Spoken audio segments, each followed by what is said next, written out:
Hello students, today we are starting our chapter 13 and Earth's movement and measure landform. In this chapter, previously we will study about faulting and folding. Now we have to learn about earthquakes. An earthquake is caused by a sudden displacement.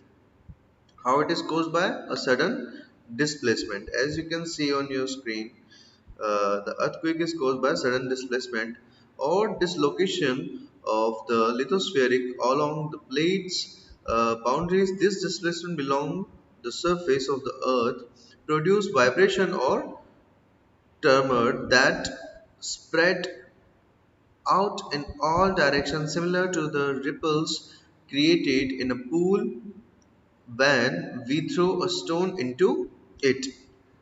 तो यहाँ पे जो आपको बताया जा रहा है वो बिल्कुल वही चीज बताई जा रही है इस same as that earthquake is caused by a sudden displacement. How it is caused by a sudden displacement or dislocation of the lithosphere.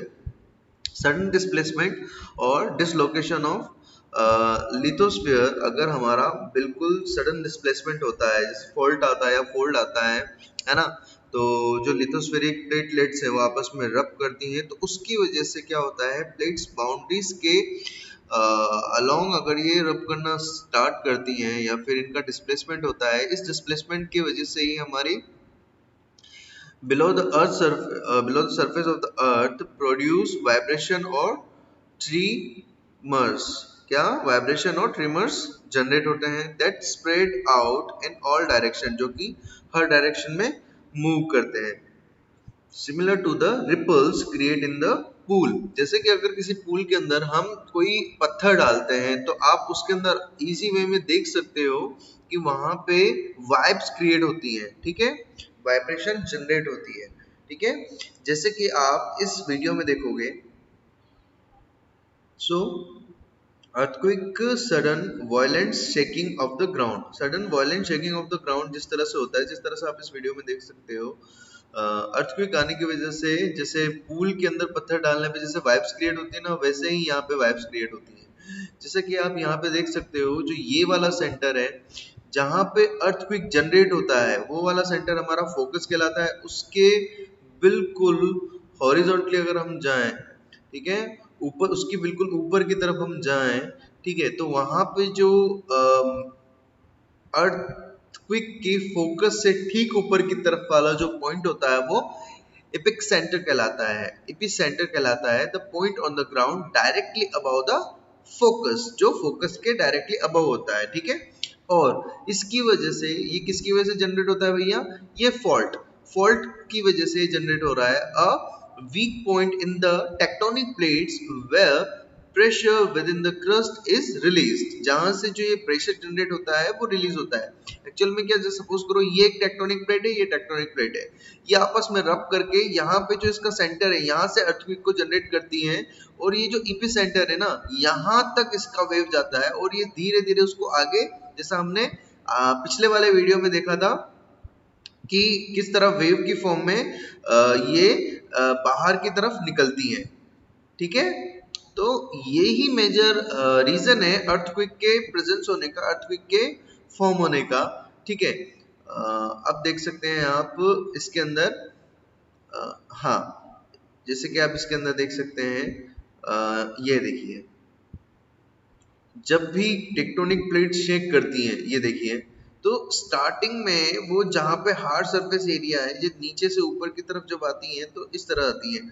यहाँ पे इनका कंपनसेशन जनरेट होगा, और जब ये जो थोड़े, जो हमारी जहाँ पे थोड़ी सॉइल हमारी कम कनेक्टेड है एक दूसरे से, वहां पे ये ज्यादा मूव करेगी और वहां ज्यादा इफेक्ट जनरेट करेगी. इसके साथ ही हम ये पढ़ेंगे कि अर्थक्वेक की जो स्टडी होती है वो कौन करते हैं, वो जो स्टडी कहलाती है वो क्या कहलाती है, सिस्मोलॉजी कहलाती है, ठीक है. और इसके लिए जो डिवाइस यूज किया जाता है, इंस्ट्रूमेंट यूज किया जाता है, उसको सेस्मोमीटर कहते हैं, ठीक है. Seismometer are instrument used to measure the vibration produced by earthquake.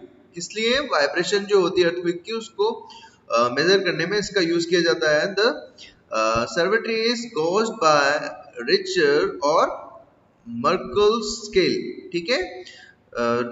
इसको दो स्केल पे मेजर किया जाता है, रेक्टर और मर्कल स्केल। मर्कल स्केल पे इनको मेजर किया जाता है अर्थक्वेक वेव्स को, दो स्केल से इसके, रेक्टाइल और मर्कल स्केल, ठीक है। ये हो गया हमारा सिस्मोलॉजी, सिस्मोमीटर और अर्थक्वेक से रिलेटेड जितना भी टॉपिक है हमारा वो। अच्छा, ये आप अपनी स्क्रीन पे देख रहे हो, ये अर्थक्वेक की वजह से होने वाले डिसएडवांटेज हैं, या फिर यूं कहूं कि अर्थक्वेक की वजह से होने वाले मेजर इफेक्ट हैं, जो कि अर्थक्वेक क्या करता है, हमारा ह्यूमन और हमारा मनी दोनों को ही इफेक्ट करता है पूरी तरह से, है ना।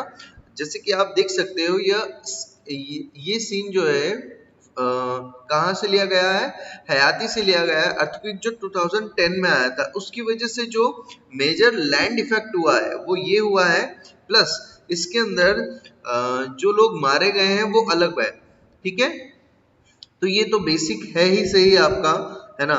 इसके बाद जब हम आगे बढ़ते हैं तो आगे हम देख सकते हैं कि और भी बहुत सारे, बेसिकली चाइना वाला जो एरिया है और हमारा जो दिल्ली वाला एरिया है, वहां पे आप ये जो अर्थक्वेक का मूवमेंट है, टेक्टोनिक प्लेट्स का मूवमेंट है, वो ज्यादा फील हो सकता है। जयपुर वाला एरिया, जैसे गुजरात के अंदर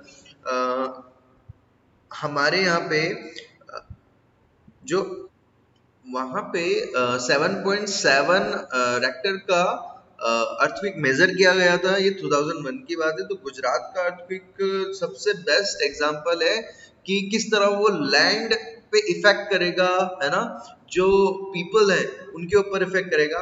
now we have to move on to our book, there we study about earthquake. So here we started volcanic eruption, landsliding and faulting can also cause earthquake. Underline करना बेटा, यहाँ पे वॉल्केनिक इरप्शन, लैंडस्लाइडिंग और faulting earthquake को major effect करते हैं, ठीक है। Minor earthquakes can also occurs due to human activities like drilling, blasting, building dam, bomb explosion and so on. So जो माइनर अर्थक्वेक है वो इनकी वजह से भी जनरेट हो सकते हैं, ठीक है।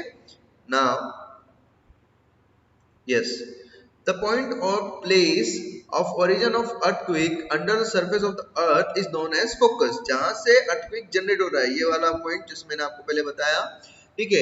From the focus earthquake waves travels in all direction। इस फोकस से ही हर डायरेक्शन में जाती हैं ये waves and these vibrations are refers to as seismic waves। और ये वाइब्रेशन जो होती है, ये वेव जो होती है, ये seismic waves कहलाती हैं। These vibrations are dependent on the intensity of the earthquakes, which is proportional to the distance of a place from the epicenter of the earth surface या earthquake, ठीक है। तो ये जो इफेक्ट होगा या इस सिस्मिक वेव का जो वाइब्रेशन है, ये किस पे डिपेंड करता है कि वो एपिसेंटर से कितना दूर है। ये फोकस है, फोकस के जस्ट जो अबव, फोकस के जस्ट अबव सरफेस की तरफ जो सेंटर होगा अर्थक्वेक का, वो हमारा एपिसेंटर कहलाएगा, ठीक है। Epicentre is the point on the earth surface vertically above the focus, okay. Now epicentre से जितना दूर होता जाएगा सिस्मिक वेव्स उतनी ही कम होती जाएगी, और जो मेन एपिसेंटर के आसपास वाले एरिया में सबसे ज्यादा हम इफेक्ट कर सकते हैं सिस्मिक वेव्स को, ठीक है। which suffers maximum damage during the occurrence of a earthquake। क्यों? क्योंकि एपिसेंटर जो होता है वो सबसे ज्यादा डैमेज फील करता है जब अर्थक्वेक आता है, तो ठीक है। नाउ मेजरिंग अर्थक्वेक हमने पहले भी पढ़ लिया था, सिस्मोलॉजी इसकी स्टडी कहलाती है, और सिस्मोलॉजिस्ट जो साइंटिस्ट इस पे स्टडी करते हैं, सिस्मोमीटर इसका यूज करते हैं, सिस्मोग्राफ, जहां पे इस इंस्ट्रूमेंट को रखा जाता है और उस वेव के मैग्नीट्यूड को मेजर किया जाता है, ठीक है। And major the vibration produced by earthquake. The first reliable seismometer was invented by John Mill, an English seismologist and geologist around 1880। 1880 में इन्होंने जो जॉन्स माइल हैं, उन्होंने इसको इन्वेंट किया था, ठीक है। The strength of the strength of an earthquake, which may be mild or serve, is usually measured on one of the two scale, the Merkel scale and the Richter scale, है ना. इन दो scales पे हम earthquake को major करते हैं, मर्काइल scale और Richter scale, है ना. Giuseppe Mercalli invented the Mercalli scale in 1902, which measured the intensity of an earthquake, improved in 1931. तो 1902 में हमारे जो साइंटिस्ट मर्काइल जुस्पी थे, उनके नाम पर इस स्केल का नाम रखा गया. इस पे क्या मेजर किया जाता है? इंटेंसिटी मेजर की जाती है अर्थक्वेक की. इसमें इंप्रूवमेंट हुआ 1931 में. The modification Mercalli scale makes of the observation of people who underwent an earthquake so as to estimate its intensity. Hence, it is not considerable as accurate as the Richter scale. तो जो Richter scale है उससे study करके बताया गया कि मर्काइल scale पे इतनी ज्यादा अच्छे से हम स्टडी नहीं कर पाएंगे in comparison to Richter scale. तो Richter scale ranging from 0 to over 9 was developed by the American seismologist Charles Richter. तो चार्ल्स रैक्टर्स ने रेक्टर स्केल का खोज किया और इनकी ही मदद से हम ये स्टडी कर पाते हैं. Several earthquakes which measure 6 and above on the Richter scale cause extreme destruction. तो जो रेक्टर स्केल पे 6 से ज्यादा स्केल के अर्थक्वेक मेजर किए जाते हैं, वो ऑब्वियसली बहुत ज्यादा एक्सट्रीम में डिस्ट्रक्शन जनरेट करते हैं, leading to havoc and extensive loss of life and property. तो इससे क्या बहुत ही ज्यादा एक्सटेंसिवली लाइफ और प्रॉपर्टी का लॉस होता है. Earthquakes occurs along most plate margin and especially where one plate is pushed under or against another. तो जब एक प्लेट दूसरे के अंडर या अनदर पुश की जाती है तब इसका मार्जिन होता है. Lands bordering the Pacific Ocean, the mountains belts and the mid-ocean Nick rigid experience earthquake the most. So earthquake occurs along most plates margin and especially where one plate is pushed over or another against another. तो बेटा क्या कहा जा रहा है? earthquake majorly कहाँ पे? Marginal area जहाँ पे प्लेट्स मार्जिन्स में है वहां पे, ठीक है, ये सबसे ज्यादा जनरेट होगा. और जब प्लेटलेट्स पुश करती है एक के ऊपर दूसरी तरफ आ जाती है तब ये जनरेट होगा, सबसे ज्यादा तभी जनरेट होते हैं. तो lands boarding the Pacific ocean, तो सबसे ज्यादा जो समुद्री एरिया है, जो पैसिफिक ओशियन वाला एरिया है हमारा. द माउंटेन्स बेल्ट, जो माउंटेन्स की बेल्ट है हमारे यहाँ पे, जो अभी भी यंग माउंटेन्स की बेल्ट है वहां पे. The mid oceanic रिजिड्स experience earthquakes the most, और mid oceanic rigid experience the earthquake most. Many areas in India are earthquakes prone. India में बहुत सारे एरियाज हैं जहाँ पे earthquake prone है, especially the Himalaya range वाला एरिया जो है, which were recently formed and are relatively unstable, है ना. तो हमारे Charles France Richard was an American seismologist. He developed the Richter scale for measuring the magnitude of earthquake. He died in the year of 1985. Okay. Case study of 2010 Hayati's earthquakes. तो हयाती earthquake क्या है, हम इसके ऊपर study करते हैं. 2010 उसके अंदर क्या हुआ था? An earthquake in Hayati in 2010 at the magnitude of scale 7 on the Richter scale caused great destruction. क्या हुआ इससे? Great destruction हुआ था बेटा उसके. And damage the epicenter of the earthquake was located in the town of Leogan. An estimate 3 lakh people were affected by the earthquake, and many residential, landmark, and commercial establishments in the Cape Town, Port-au-Prince, as well as Jacmel and other settlement were severely damaged. Several significant buildings, such as the National Assembly, the Presidential Place, and the Port-au-Prince Cathedral, were damaged due to the earthquake. Even the essential infrastructure such as hospital, transportation facilities, as well as the communication system were completely destroyed.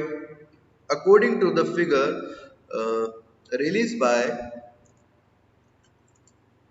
the government, more than 2 lakh people died and 3 lakh were injured and 1 lakh were uh, re-entered homeless. So this is the measure by government. बेटा जो real होता है उससे तो कम ही बताती है government, reality तो कुछ ज्यादा ही होगी मेरे ख्याल से इसकी। The earthquake took place at a fault which runs through Haiti and is located along the northern boundary between the Caribbean and the Northern America plates. The Caribbean's tectonic plate shifts eastward by about 0.79 inches every year in a relation to the Northern America plates। ठीक है, सो यहाँ पे हम देख सकते हैं, ये एक पिक्चर है जो हयाती में अर्थक्वेक आया था उसकी ली गई थी। उस वक्त पे आप देख सकते हो पूरी की पूरी जितनी भी बिल्डिंग्स है वो बिल्कुल डिस्ट्रॉय हो चुकी हैं। ठीक है, अब geologist and seismologists who visit Haiti after the earthquake identified certain reasons as to why the earthquake on 12 January 2010 caused such a huge magnitude of damage and destruction. Haiti limitation infrastructure cabinet um, capability to respond to a natural disaster of the magnitude of the earthquake is 2010 is one of the most crucial challenge that the country faces। तो इस destruction से बचना और उससे वापस उभरना इस country के लिए काफी बड़ी बात थी उस वक्त के हिसाब से। The death and injuries of a large percentage of the population, क्योंकि पॉपुलेशन का बहुत ज्यादा हिस्सा उस अर्थक्वेक में मर चुका था।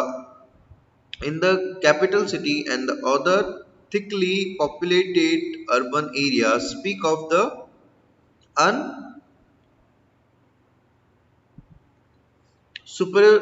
supervised construction carried out by the government without paying heed to the plate boundary location. So जहां पे गवर्नमेंट का सबसे बड़ा हाथ रहा है, क्योंकि उन्होंने बिल्कुल भी अर्थक्वेक के कंस्ट्रक्शन को, क्योंकि अर्थक्वेक के हिसाब से अलग अलग तरह का कंस्ट्रक्शन किया जाता है बेटा। अगर आपका जोन अर्थक्वेक जोन में आता है, आपका एरिया अर्थक्वेक जोन में आता है, तो आपका जो कंस्ट्रक्शन है वो उसी हिसाब से किया जाएगा, है ना। तो गवर्नमेंट ने इसको नेग्लेक्ट करते हुए वहां पे कंस्ट्रक्शन किया, ये भी एक डिफॉल्ट रहा है, ये भी एक रीजन रहा है वहां पे इतनी ज्यादा डैमेज होने का। Absence of proper building code, क्योंकि हर बिल्डिंग के कोड के हिसाब से कंस्ट्रक्शन किया जाता है अर्थक्वेक के हिसाब से। ठीक है, and disaster preparedness were also identified as important reason for the immense damage in Haiti। तो डिजास्टर मैनेजमेंट बिल्कुल भी किसी तरह से नहीं था वहां पे।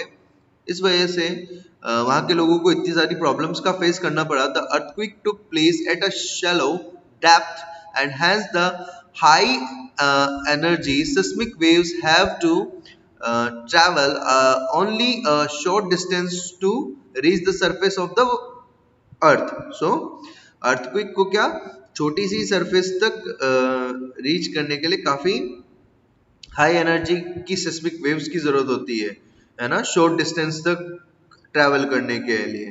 तो आप सोच सकते हो रेक्टर 7 स्केल का अर्थक्वेक कितना ज्यादा डैमेज करेगा। Now we have to move on volcanoes. A volcanoes is defined as the vent or a opening in the crust uh, of the earth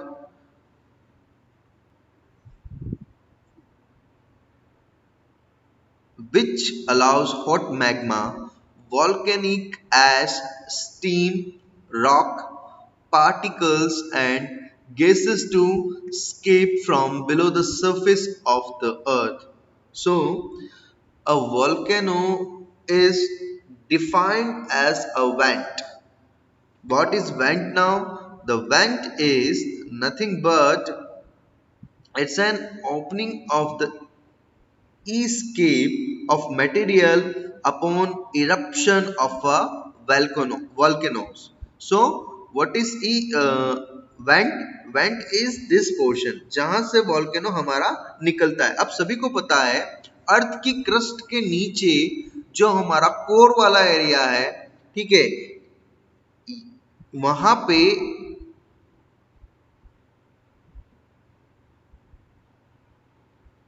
so basically earth की crust फिर mental फिर core.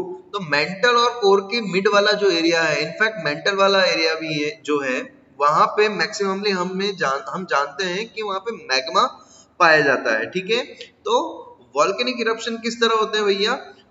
Volcanic volcano सबसे पहले तो समझना पड़ेगा हमें volcano क्या होता है. एक एक माउंटेन होता है जो कि अर्थ के मैग्मा को उसकी सरफेस से जोड़े रखता है. इस तरह के कुछ माउंटेन्स होते हैं. ठीक है, अब वोल्केनोज डिफाइंड एज वेंट. क्या? एक वेंट की तरह डिफाइंड होता है, एक ऐसी जगह जहां से जो मैग्मा है या फिर जो भी एक बाहर निकलने की जगह, यू पे opening of a escape of material. क्या? Opening of a escape of material upon eruption of a volcano. ठीक हो? अब देखो बेटा, यहाँ पे वॉल्केनिक इरप्शंस जो है और an opening in the crust of the earth surface. क्या? अर्थ के क्रस्ट के सरफेस पे एक ओपनिंग की तरह हम इसको देखते हैं जो कि क्या करता है, अलाउ करता है हॉट मैग्मा को बाहर आने के लिए. वॉल्केनोज अपने साथ साथ क्या लाते हैं? ऐश लाते हैं, स्टीम लाते हैं, रॉक पार्टिकल्स लाते हैं, गैसेस लाते हैं to escape from the below the surface of the earth. तो ये अर्थ की सरफेस से बाहर निकलते टाइम मैग्मा के साथ ये सब प्रोवाइड करता है. The magma which comes out as lava along with the gases, dust and steam eventually cools and settles around the vent in layers. So देखो बेटा, जब वॉल्केनिक इरप्शंस होते हैं तो जो ये मैग्मा बाहर निकलता है इसका नाम क्या होता है? लावा. इसे क्या कहते हैं? लावा कहते हैं. जब ये लावा धीरे धीरे बाहर आके फ्रीक्वेंटली एनवायरनमेंट के टच में आता है तो क्या होता है? वो ठंडा हो जाता है, जल्दी ही कूल हो जाता है और सेटल अराउंड द, किसके अराउंड सेटल हो जाता है बेटा? वेंट के. जो इसका मुंह है, इसका जो ये वेंट वाला एरिया है, ये मुंह वाला एरिया जहां से वोल्केनो मैग्मा निकलता है हमारा, उसके अराउंड सेटल हो जाता है, ठंडा हो जाता है. ठीक है, और कूल होने के बाद, ठंडा होने के बाद ये लेयर्स की फॉर्म में उसके आसपास जनरेट हो जाता है, फॉर्मिंग अ कॉनिकल माउंटेन, और एक कॉनिकल माउंटेन क्रिएट करता है. If the volcanic eruption takes place through a long crack. क्या भाई?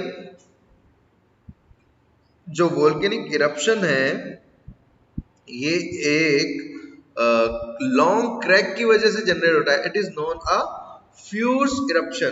तो ये क्या कहलाता है? एक फ्यूज इरप्शन कहलाता है. Some famous example of volcanoes form through vent eruptions are Mount Fujis in Japan. Mount Fuji में जो जापान के अंदर माउंट फ्यूजीज है वो इसका एक बहुत ज्यादा अच्छा एग्जांपल है. And Mount Kilimanjaro in Africa, the Deccan Plateaus in India was formed by the cooling of lava that pours out through a fierce eruption. ठीक है, now इससे रिलेटेड हम एक वीडियो भी देख लेते हैं. So as you can see, volcanoes are like vents. ठीक है, एक निकलने की जगह. Volcanoes is nothing just like vents. Okay. As you can see, this type of volcanic eruption you can see in Mount Fuji और Mount Kilimanjaro, है ना। क्या होता है, ये जो लावा मैग्मा जो है, धीरे हमारी जो क्रस्ट के नीचे जो मैग्मा है वो सीधा इसके जुड़ा हुआ रहता है। ये माउंट फ्यूजी है बेटा, जापान का। आप जो अपने स्क्रीन पे देख रहे हो, ये फिलहाल जो कह सकते हैं कि ये हमेशा ही एक्टिव रहता है, ठीक है, एक्टिव रहता है। और इसके ये वाला जो एरिया है इसको वेंट कहते हैं। यहाँ से कभी कभी मैग्मा निकलता है, कभी लावा, जो मैग्मा निकलता है उसे लावा कहा जाता है, ठीक है। अब ये एक्टिव वोल्केनोस, और एक्टिव वोल्केनोस किस तरह से दिखते हैं, इस तरह से दिखते हैं, इस तरह से ये लावा बाहर आता है ना। और डोरमेट वोल्केनोस, डोरमेट वोल्केनोस क्या होता है बेटा, जो बिल्कुल शांत होते हैं, मतलब वो फट चुके हैं एक बार, है ना। और उनका जो वेंट वाला एरिया है वो क्लोज हो चुका है ना। अब वहां से बाहर आने की संभावना बिल्कुल ही शून्य होती है ना। और एक्सटिंक्ट वोल्केनो, एक्सटिंक्ट वोल्केनो देखो इस तरह के होते हैं, ठीक है। ये मेजर डिफरेंस है एक्टिव वोल्केनो, डोरमेट वोल्केनो और एक्सटिंक्ट वोल्केनोज में, इन पिक्चर में जो आप देख सकते हो, ठीक है।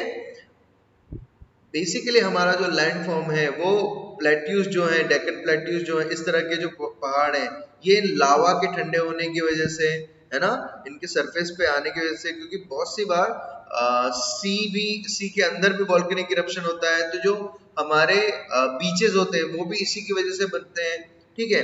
और हमारे जो रेगिस्तानी वाला जो एरिया है, हमारा जो डेजर्ट वाला एरिया, वो भी इस तरह बनता है, जैसा आप अपनी स्क्रीन पे देख पा रहे हो। इस तरह के जो माउंटेन्स है, ये सब जनरेशन इन्हीं की वजह से होती है। एक बार रिकैप कर लेते हैं जो हमने इस चैप्टर में पढ़ा है, क्या क्या है। टू फोर्सेस होते हैं, endogenic, exogenic, continuously changes the earth surface. The theory of continental drift was suggested by Professor Alfred Wegener. The scientific theory that destructible large-scale movement of the lithosphere is known as the theory of plate tectonics, ठीक है। अब देखो एक और, there are two types of lithospheric plates, continental and oceanic plates. Continental and oceanic plates, folding is the process.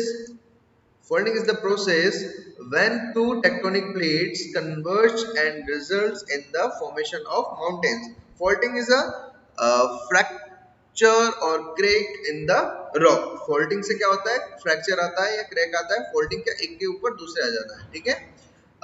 तो there is the place of origin of an earthquake below the surface of the earth is the focus. The magnitude of earth is measured by Richter and Merkel scale. Volcanoes are vent through which lava and volcanic ash erupt from inside the earth. Okay, here your chapter is finished. अगर आपको कोई भी doubt हो आप comment में लिख सकते हो, है ना। So in next class we will start next chapter, which is chapter number 14. Okay, thank you so much for giving your precious time to me. Thank you.